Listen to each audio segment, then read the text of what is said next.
ఆంధ్రప్రదేశ్ రాజకీయాల్లో ఇటీవల కొన్ని కీలక పరిణామాలు చోటు చేసుకున్నాయి. 2024 ఎన్నికల్లో వైసీపీ ఓటమి తరువాత రాజ్యసభ మరియు శాసన మండలిలో పార్టీ సభ్యులు కూటమి వైపు మళ్లుతున్నారు. ఇటీవల కాలంలో ముగ్గురు రాజ్యసభ ఎంపీలు కూటమిలో చేరారు.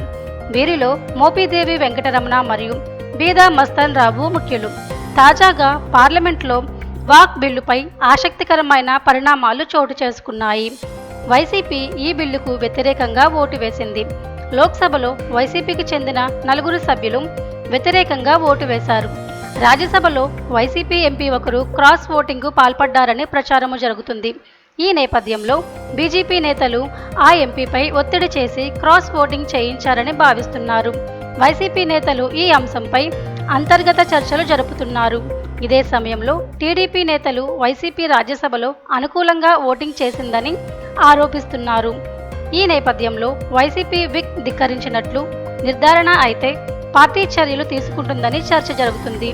ఈ పరిణామాలు ఆంధ్రప్రదేశ్ రాజకీయాల్లో కొత్త దిశలను సూచిస్తున్నాయి. రాజ్యసభలో వైసీపీ సభ్యుల రాజీనామాలు మరియు పార్టీ మార్పులు వాక్ బిల్లుపై జరిగిన ఓటింగులు రాజకీయ వాతావరణాన్ని మరింత ఉత్కంఠభరితంగా మార్చాయి.